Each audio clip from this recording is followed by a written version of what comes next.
So hello dear students, welcome to GATE academy YouTube channel. मेरे परम प्रिय विद्यार्थियों, लगातार स्टूडेंट्स जो कॉलेज गोइंग स्टूडेंट्स हैं, काफ़ी सारा उनके मन में डाउट आ रहा था कि सर कॉलेज के साथ में पैरेलली कैसे प्रिपरेशन की जाए। तो कॉलेज के साथ में प्रिपरेशन करने के लिए मैं एक शॉर्ट वीडियो ये वाला बना रहा हूँ, जिसमें आपका कॉलेज का CPI भी इंक्रीज होगा, साथ ही साथ में आपकी गेट की प्रिपरेशन भी होगी, साथ ही साथ में गेट से रिलेटेड जितने भी टेक्निकल एग्जामिनेशन है उसकी भी प्रिपरेशन होगी, साथ ही साथ में आपका जो टेक्निकल नॉलेज है वो भी बिल्डअप होगा, साथ ही साथ में आपका जो थॉट प्रोसेस है IITs के द्वारा फ्रेम किए गए क्वेश्चन को सॉल्व करने का जो थॉट प्रोसेस है यार, वो भी कहीं ना कहीं इंक्रीज होगा, बिल्ड होगा। तो तीन चीजें बहुत इंपॉर्टेंट है, एक एक करके मैं तीनों चीजों की बात करता हूं। सबसे फर्स्ट, सेकंड बीच में लिखते हैं हम, और ये आपके पास है थर्ड। ये तीन स्टेप बाय स्टेप आपको फॉलो करना है। अगर अपन फर्स्ट स्टेप में बात करें, ठीक है, उसके बाद मैं आपको एक स्टोरी दिखाऊंगा और आपको वहां से रिलेट हो जाएगा कि हाँ सर, हम जो है one by one step by step चीज़ों को करके अपने कॉलेज के साथ में गेट की प्रिपरेशन में बहुत ही बेहतरीन परफॉर्मेंस कर सकते हैं। तो अगर मैं फर्स्ट स्टेप की बात करूं, मेरे प्यारे विद्यार्थियों समझिएगा ध्यान से, आप किसी भी सेमेस्टर में हो, नॉर्मली क्या होता है सेकेंड ईयर से, ठीक है, क्योंकि गेट का एग्जाम जो है वो थर्ड ईयर वाले बच्चे भी दे सकते हैं, तो सेकेंड ईयर का जो मैक्सिमम सेकेंड और थर्ड ईयर, ठीक है, सेकेंड और third year, normally first year में मैं कभी बोलता नहीं कि आप प्रिपरेशन करो, बट सेकेंड और थर्ड ईयर से आपका कहीं ना कहीं माइंड में आ जाता है कि अब मुझे कुछ डिफरेंट करना है, चाहे वो गेट की प्रिपरेशन हो, EAC की, या फिर कोई भी कॉम्पिटिटिव एग्जाम की प्रिपरेशन आप कर रहे हो। तो यहाँ पर जो मैक्सिमम आपके कॉलेज का जो सिलेबस होता है, ठीक है, आपके कॉलेज में जो भी होता है मैक्सिमम, तो यही आपके गेट एग्जामिनेशन का भी सिलेबस होता है ऑलमोस्ट, ठीक है। आपके कॉलेज के अंदर ऐसे जो भी इंटरेस्टिंग सब्जेक्ट्स हैं, जो कोर सब्जेक्ट्स हैं, वो आपके गेट के एग्जामिनेशन में होता है। फॉर एग्जांपल अगर मैं अपने टाइम पे बात करूं तो सेकंड ईयर में हमारा नेटवर्क एनालिसिस था, मैं इलेक्ट्रॉनिक्स की बात कर रहा हूं, तो सेकंड ईयर में हमारा नेटवर्क एनालिसिस था, सेकंड ईयर में हमारे पास मैथमेटिक्स था, EDC था, ठीक है, सेकंड ईयर में ही हमारे पास जो है सिग्नल एंड सिस्टम था, सेकंड ईयर में ही डिजिटल इलेक्ट्रॉनिक्स था, ठीक है, सेकंड ईयर में ही अगर अपन बात कर रहे हैं तो बेसिक ऑफ कम्युनिकेशन वहां पर स्टार्ट हो जाता था। तो ये सारे इलेक्ट्रॉनिक्स के कोर सब्जेक्ट्स, ये सारे इलेक्ट्रॉनिक्स के कोर सब्जेक्ट्स। तो आपको क्या करना है, अगर आपने चूज कर लिया कि हाँ सर मैं सेकंड ईयर से प्रिपरेशन कर रहा हूँ, तो आप अपने कॉलेज और गेट का जो सिलेबस है इसकी आप स्टार्ट कर दें मैपिंग, ठीक है।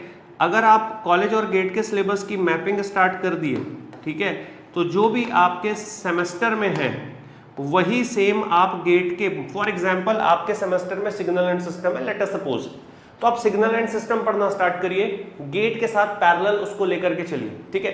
साथ ही साथ सिग्नल के साथ लेट अस सपोज आपके पास डिजिटल इलेक्ट्रॉनिक्स है, तो आप सिग्नल और डिजिटल एक साथ पढ़ो, सुजय सर पढ़ाते हैं बेहतरीन टाइप का, तो आप सिग्नल और डिजिटल साथ साथ में प्रिपरेशन करिए। अब तो ये तो हमारे पास हो गया, सबसे फर्स्ट स्टेप यही है कि आप अपने कॉलेज के सिलेबस को अपने गेट एग्जामिनेशन के अकॉर्डिंग मैप करो। इसके लिए करना कुछ नहीं है, गेट 2024 का अभी तो नोटिफिकेशन आया नहीं, इसका मतलब सिलेबस आपके पास है गेट 2023 का, 23 और 22 का सिलेबस सेम था, 21 का सिलेबस सेम था, इसका मतलब 24 का ऑलमोस्ट सेम होगा। वैसे भी कोर सब्जेक्ट तो सेम ही होते हैं, तो आप ये चेक करिए कि गेट के सिलेबस में क्या क्या आपके कॉलेज में जो सब्जेक्ट है उसमें से क्या क्या आपके गेट और कॉलेज का मैपिंग हो रही है, उसके हिसाब से आप पढ़ना चालू करिए, ठीक है। अगर आप थर्ड ईयर वाले हैं तो एक दो सब्जेक्ट सेकंड ईयर के मैपिंग कर लो, एक दो सब्जेक्ट थर्ड ईयर के मैपिंग कर लो, बट जरूर से अपने कॉलेज के साथ उन सब्जेक्ट्स को लेकर चलना जो आपके कॉलेज में उस टाइम पर है, कम से कम एक या दो सब्जेक्ट वो हो, ताकि आपको पढ़ने में इंटरेस्ट भी आएगा और आपके कॉलेज में भी आपका परफॉर्मेंस इंक्रीज होगा। सेकंड इंपॉर्टेंट चीज है कंटेंट, ठीक है। फर्स्ट हमने मैपिंग कर लिया, सेकंड हमारे पास क्या क्या सर, हमारे पास YouTube एक बिग मीडियम है कंटेंट का। अगर मैं बात कर रहा हूं यहां पर तो स्पेशल क्लास उससे भी बिग मीडियम है। अगर मैं बात कर रहा हूं आपके पास स्पेशल क्लास, ठीक है, अनअकैडमी पे अगर आप देखेंगे तो अनअकैडमी पे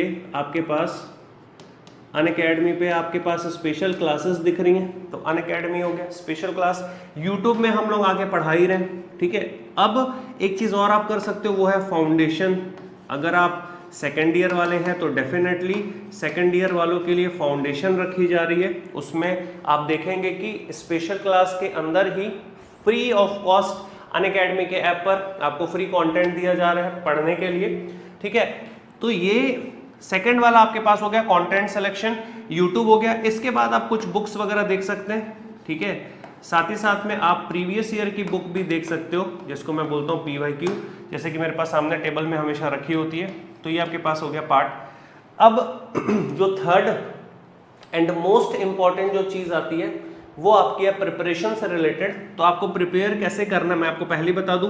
कॉलेज के, ये मान लो कि आपका ये कॉलेज का टाइम है, ठीक है। तो कॉलेज के टाइम में अब आप बोलोगे सर टाइम ही कहाँ है, मिलता नहीं है टाइम, ठीक है। तो नॉर्मली आप एक काम करिए, वीक में 4 या 5 डेज का ही प्लान रखिए, बाकी तो इतनी सारी छुट्टियां होती हैं। इसका मतलब 7 में से आप 2 दिन अपनी प्रिपरेशन में फ्री रखिए, अपने टोटली गेट फोकस्ड या फिर आपके गोल जो भी लाइफ का गोल है उस पे फोकस्ड प्रिपरेशन करने के लिए। नॉर्मली क्या होता है, जब आप सुबह सो के उठते हैं तो कॉलेज के पहले का जो टाइम है, ये वाला जो टाइम है आपके पास फ्री है, ठीक है। कॉलेज के जो बाद का टाइम है ये आपके पास फ्री है। तो ये मान लेता हूँ ये कॉलेज का टाइम है, ये जो रेड कलर मैंने लिखा, ठीक है। आप कॉलेज के टाइम पे प्रिपरेशन नहीं कर पा रहे हो, कोई दिक्कत नहीं है। तो या तो आप कॉलेज के पहले, ठीक है, या तो आप कॉलेज के पहले 1 से 2 घंटा पढ़ लो, ज्यादा नहीं पढ़ना है, मात्र 1-2 घंटा, या तो कॉलेज के बाद 1 से 2 घंटा आप पढ़ लो, बहुत है इतना। बट 2 दिन, let us suppose Saturday Sunday, मान लो कि आप 2 दिन फुल्ली गेट प्रिपरेशन अगर आप कर रहे हो, तो इस टाइम पे आप अगर 5 से 6 घंटा पर डे के हिसाब से 2 दिन पढ़ दिए, तो अगर आप 12 घंटे आपने अगर उन वीकेंड पे निकाल दिया प्रिपरेशन करने के लिए, तो मजा ही आ जाएगा। कोई भी नहीं रोक सकता है आपको कॉलेज के साथ में अंडर 100 रैंक लाने से, नो वन कैन। अगर आप इसी कंसेप्ट, इसको, ये जो सबसे इंपॉर्टेंट पार्ट है ना, ये जो कॉलेज के साथ में आप वीकेंड, अच्छा इसके अलावा छुट्टी लगती है, फॉर एग्जांपल होली, दिवाली, दशहरा, ईद, है ना, और भी कोई फेस्टिवल्स हैं, ठीक है। इतनी सारी छुट्टियां हैं, आप छुट्टियां प्लान कर लो, पहले से ही रहे कैलेंडर में, भाई इस दिन तो मैं 6 घंटे बैठने वाला हूं, भाई इस दिन तो मैं सिग्नल्स के न्यूमेरिकल करने वाला हूं, भाई इस दिन तो मैथमेटिक्स को निचोड़ देंगे 4 चैप्टर, भाई इस दिन तो PYQ निपटाएंगे।